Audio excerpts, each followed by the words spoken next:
Hello दोस्तों, नमस्ते। कैसे हैं आप सभी। मैं मनोरंजन कहानी लेकर आप लोगों के लिए आ चुकी हूँ। तो चलिए शुरू करती हूँ। ये कहानी एक गरीब लकड़हारा का है। क्या जी, हमें ऐसे ही पूरा जीवन आधा पेट खाकर व्यतीत करना पड़ेगा। हमारी गरीबी कभी खत्म नहीं होगी। अरे भाग्यवान, मैं लकड़ी काटने बेचने के अलावा और कर भी क्या सकता हूँ। देखते हैं, यदि कभी हमारे जीवन में सुख लिखा हो तो वह सुख हमें जरूर मिलेगा। अच्छा भाग्यवान, अब मैं चलता हूँ। मेरा लकड़ियाँ लेने जाने का समय हो गया है। अरे मेरे प्यारे गधे, चलो अब हमारा लकड़ियाँ लाने का समय हो चुका है। इतना कहकर लकड़हारा अपने गधे को लेकर जंगल की तरफ निकल पड़ता है।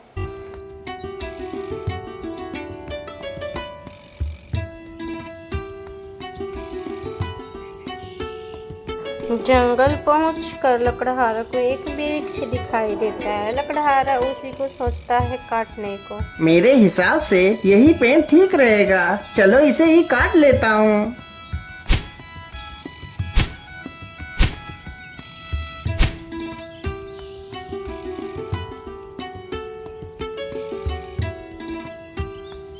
लकड़हारा जल्दी जल्दी लकड़ियां काट लेता है और बांधकर अपने गधे पर लाद लेता है। लेकर घर की ओर निकल पड़ता है।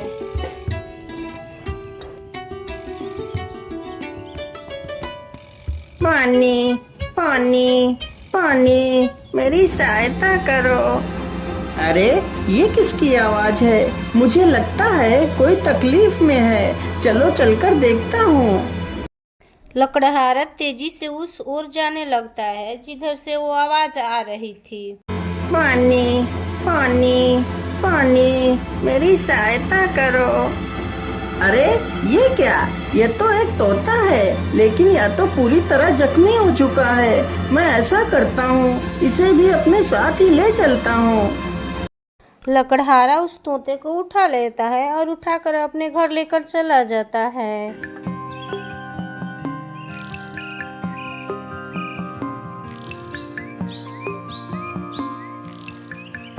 अरे भाग्यवान, तुम जल्दी से हल्दी और चूने का लेप लेकर आओ। मुझे इस तोते के जख्मों पर उस लेप को लगाना है। लकड़हारा की पत्नी तुरंत ही जाती है, हल्दी का लेप बनाकर लेकर आती है। हल्दी का लेप लकड़हारा तोते के जख्मों पर लगाता है। अरे तोता भाई, मैंने तुम्हारे जख्मों पर दवाई लगा दी है। अब तुम जल्दी ही स्वस्थ हो जाओगे। इस तरह तोता जल्द ही 2-4 दिनों में स्वस्थ हो जाता है और उड़ने लगता है।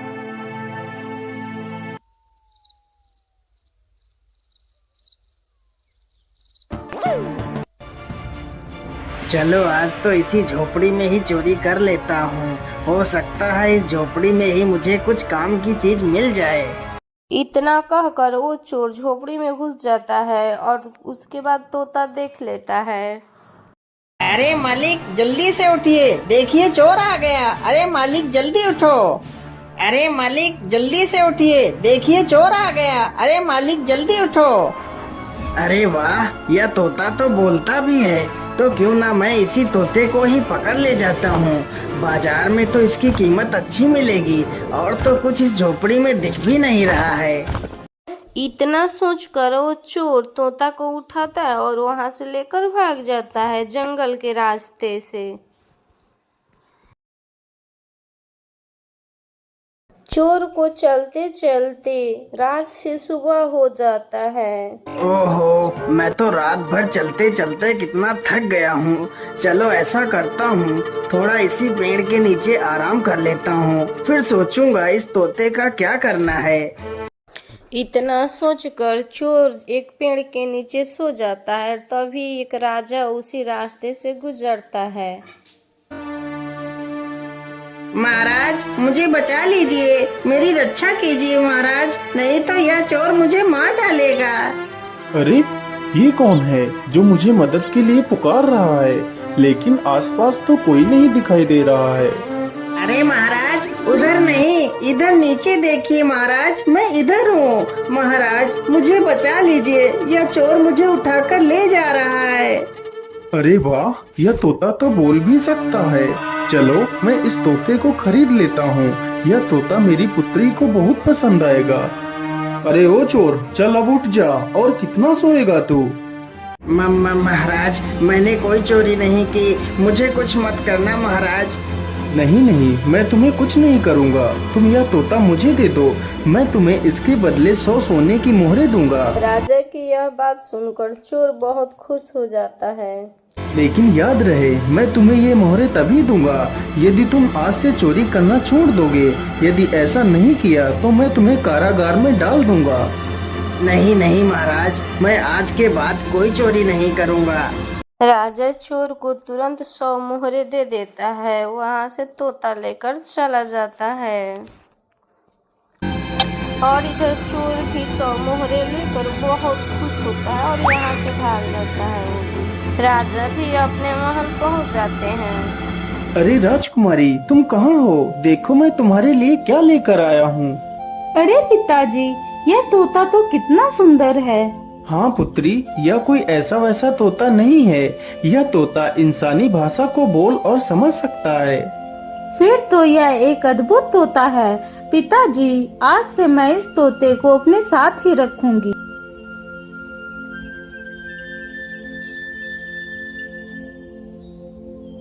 राजकुमारी तोते को खूब अच्छे अच्छे पकवान बनाकर खिलाती, पर तोते को लकड़हारा के याद आती रहती थी। अरे मेरे प्यारे तोते, मैं तुम्हें कुछ भी खिलाती हूँ, तुम उसे सही ढंग से क्यों नहीं खाते हो? क्या बताऊं राजकुमारी जी, मुझे इस पिंजरे में कैद हुए पूरा 1 महीना हो चुका है। मेरा मन भी आकाश में उड़ने को कर रहा है, लेकिन मैं इस पिंजरे में कैद हूँ। मैं क्या कर सकता हूँ? अच्छा, ऐसी बात है तो फिर चलो मेरे साथ। आज मैं तुम्हें बाहर की सैर करा के लाती हूँ।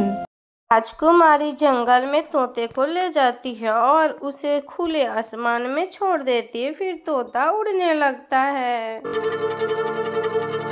अरे ये क्या, ये पेड़ इतना चमक क्यों रहा है? क्या यह पेड़ कोई जादुई पेड़ है? अरे राजकुमारी जी, उधर देखिए, यह पेड़ इतना चमक क्यों रहा है? क्या यह कोई जादुई पेड़ है? अरे हाँ, मुझे तो लगता है ये कोई जादुई पेड़ ही है। चलो इसके पास चलते हैं। राजकुमारी और तोता दोनों उस वृक्ष के पास जाते हैं।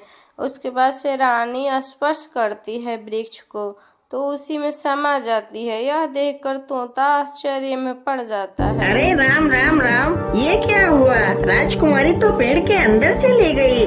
मुझे जल्दी से यह खबर राजा को देनी होगी।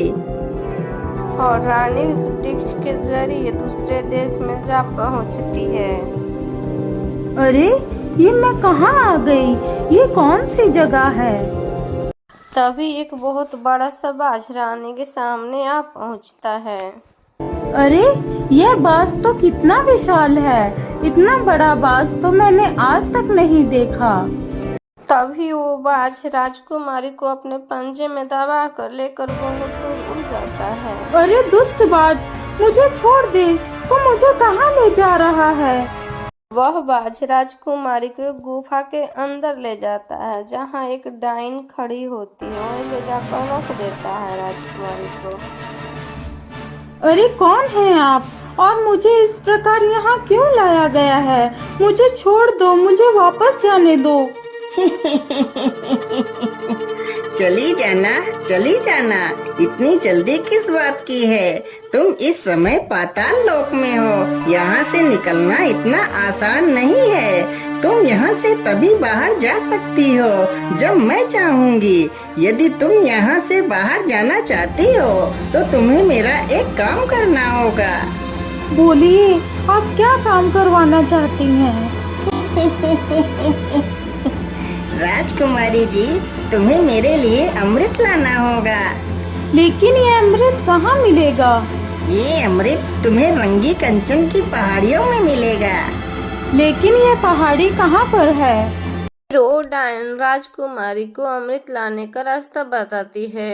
डायन राजकुमारी से अमृत मंगाकर अमर होना चाहती थी। डायन ने विशाल बाज को भी अपने बस में कर रखा था, जिससे वो पूरा काम कराती थी और पूरा दुनिया पर राज करना चाहती थी। डायन का ये बात सुनकर राजकुमारी अमृत लाने के लिए वहां से चल पड़ती है। राजकुमारी अमृत ढूंढते ढूंढते उस पहाड़ी पर पहुंच जाती है जहां पे अमृत था। मुझे लगता है इसी गुफा में ही अमृत होगा, चलो इसके अंदर चलती हूँ। राजकुमारी जैसे ही गुफा के अंदर जाने के प्रयास करती है, तभी एक सर्प उसमें से निकलकर राजकुमारी को डस लेता है और राजकुमारी वहीं पे गिर जाती है और उसका मृत्यु हो जाता है। और वो तोता उधर राजकुमार को बुलाकर वो वृक्ष। महाराज, यह वही पेड़ है जिसमें राजकुमारी समा गई है। ठीक है तोते, तुम यहीं पर रुको, मैं इस पेड़ के अंदर अकेला ही जाऊंगा। राजा जैसे ही उस पेड़ को स्पर्श करता है, वो भी उसके अंदर चला जाता है और राजा भी वहीं पे पहुंच जाता है जहाँ पे वो रानी गई थी। जैसे ही राजा वहाँ पे पहुँचते हैं, तभी बाज उसको भी टांग ले जाता है। उसे डायन के पास ले जाकर रख देता है जहाँ पे रानी को ले। कौन है आप और मुझे यहाँ पर इस प्रकार लाने का क्या कारण है? मेरी राजकुमारी कहाँ है? अरे महाराज, आप चिंता ना करिए, आप जल्दी ही अपनी राजकुमारी से मिलेंगे। उससे पहले आपको मेरा एक काम करना होगा। ठीक है डायन, मुझे जल्दी से बताइए, मैं तुम्हारे लिए क्या काम कर सकता हूँ। फिर वो डायन राजा से भी अमृत लाने की कहती है। ठीक है डायन, मैं तुम्हें वह अमृत लाकर दे दूंगा, लेकिन मेरी पुत्री को कुछ नहीं होना चाहिए। इतना कहकर राजा अमृत लाने के लिए चल पड़ता है।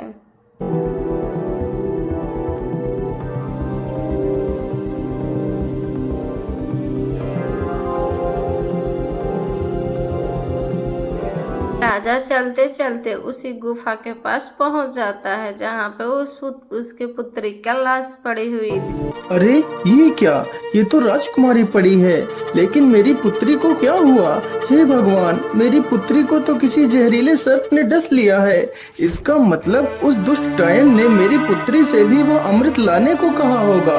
अब मैं उस डायन को जिंदा नहीं छोड़ूंगा।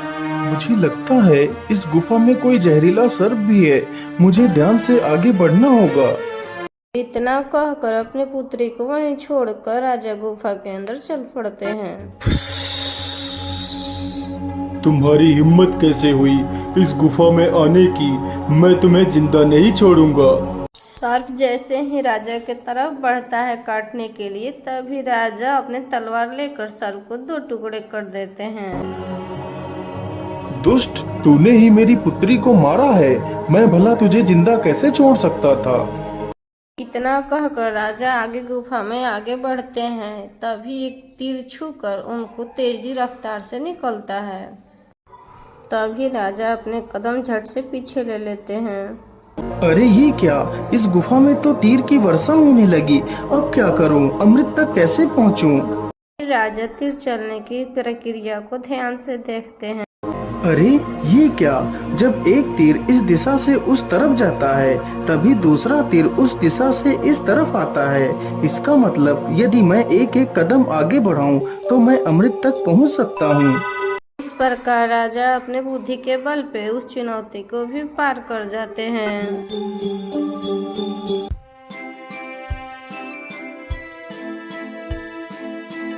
अरे वो रहा अमृत, चलो जल्दी से अमृत को ले लेता हूँ।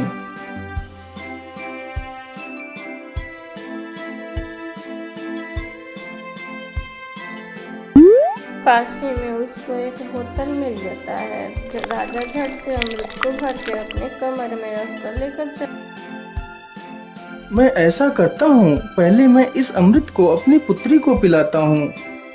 ये सोचकर राजा अपने पुत्री को अमृत पिलाते हैं। अमृत पीकर उसकी पुत्री झट से जीवित हो जाती है। अरे पिताजी, आप यहाँ पर कैसे आ गए? पुत्री, मैं तुम्हें लेने आया हूँ, अब तुम बिल्कुल भी चिंता मत करो, मैं यहाँ पर आ गया हूँ। और फिर वो अमृत खुद ही पी लेता है और बचा हुआ अमृत उस सर्प को भी डाल देता है मुंह में। अमृत पड़ते ही सर्प भी जीवित हो जाता है और फिर राजा उस सर्प को पूरी अपनी कहानी सुनाते हैं। मैंने तुम्हें इसलिए जीवित किया है ताकि तुम फिर से इस अमृत की रक्षा करो। महाराज, मैंने आपको पहचानने में भूल कर दी, मुझे क्षमा कर दीजिए महाराज। अरे नहीं नहीं सर्पदेव, इसमें तुम्हारी कोई गलती नहीं है, यह तो तुम्हारा फर्ज था। अच्छा, अब मैं चलता हूँ। इतना कहकर राजा चल पड़ते हैं उस डायन की गुफा में और जाते जाते रास्ते में उनको एक छोटा सा तालाब दिखाई पड़ता है और राजा उस बोतल में अमृत के स्थान पर एक साधारण जल भर लेते हैं और लेकर डायन के पास चले आते हैं। ये लीजिए डायन, मैं तुम्हारे लिए अमृत लेकर आ गया हूँ। अब मुझे बाहर जाने का रास्ता बता दीजिए। अरे वाह राजा, तुम तो कितने बहादुर हो। यह अमृत आज तक कोई नहीं ला सका। जो भी गया वह लौट कर नहीं आया और तुम तो अमृत लेकर आ गए। चलो चलो, जल्दी से मुझे यह अमृत दे दो। राजा तुरंत ही वो बोतल पानी से भरा हुआ डायन को दे देते हैं। डायन अमृत समझकर तुरंत ही उस पानी को पी जाती है। हे डायन, मैंने आपके कहे अनुसार आपको अमृत लाकर दे दिया। अब मुझे बाहर जाने का मार्ग बता दीजिए। इतनी भी जल्दी क्या है? अब मैं अमर हो चुकी हूँ। अब तुम दोनों यहाँ से कहीं नहीं जाओगे। आज से तुम दोनों भी मेरे गुलाम हो। अरे डायन, ये तो सरासर धोखा है। मुझे यहाँ से जाने का मार्ग बताओ, नहीं तो मैं तुझे मार डालूंगा। अरे मूर्ख राजा, अब मैं अमर हो चुकी हूँ। अब तू मेरा कुछ भी नहीं बिगाड़ सकता। अच्छा, ऐसी बात है, तो फिर ये ले मेरे इस तलवार के वार को झेल। इतना कहकर राजा तुरंत ही उस डायन के पेट में चाकू घुसेड़ देते हैं। ये क्या हो गया? मैं तो अमर हो गई थी। इसका मतलब तूने मेरे साथ धोखा किया है। पानी पीकर खुद को अमर समझने वाले डायन का मृत्यु हो जाता है। उसके बाद से वो बाज भी आजाद हो जाता है। महाराज, आपकी जय हो। आप तो बहुत वीर और बुद्धिमान हैं। आपका बहुत बहुत धन्यवाद महाराज, जो आपने मुझे इस डायन की गुलामी से आजाद करा दिया। हे बाज, क्या तुम यहाँ से बाहर निकलने का रास्ता जानते हो? जी महाराज, आप दोनों हमारी पीठ पर बैठ जाइए, मैं अभी आपको बाहर ले चलता हूँ। दोनों ही उस बाज के पीठ पर बैठ जाते हैं और बाज वहाँ से उड़ाकर एक दरवाजे के पास ले जाता है। महाराज, इसी दरवाजे के बाहर आपकी दुनिया है, यहीं से आप बाहर जा सकते हो महाराज। राजा तथा राजकुमारी उस बाज को धन्यवाद कहते हैं और उस दरवाजे से निकलकर बाहर चले जाते हैं।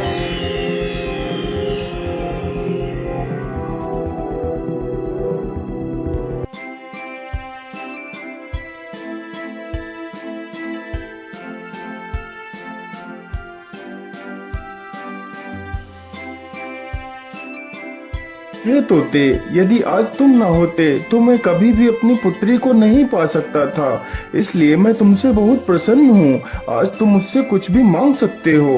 महाराज, यदि आप मुझे कुछ देना ही चाहते हैं तो मुझे 1000 सोने की मोहरें देकर आजाद कर दीजिए। राजा ऐसे ही किया। 1000 सोने को स्वर्ण मुद्राएं देकर उस तोते को आजाद कर देते हैं और तोता इस लकड़हारे के पास आ जाता है। मालिक, देखिए मैं आ गया और आपके लिए कुछ उपहार भी लेकर आया हूँ। लकड़हारा उस पोटली को खोलकर देखता है तो ढेर सारा सोने की मुद्राएं देखकर वो खुश हो जाता है और वो तीनों मिलकर खुशी खुशी अपना जीवन व्यतीत करने लगते हैं। तो दोस्तों, ये कहानी आपको कैसा लगा हमको लाइक करके कमेंट में जरूर बताएं और ऐसे ही मनोरंजन कहानी देखने के लिए हमारे चैनल नीतू आर शर्मा को सब्सक्राइब करके बेल आइकन को ऑन कर दीजिए। थैंक यू, बाय बाय, धन्यवाद।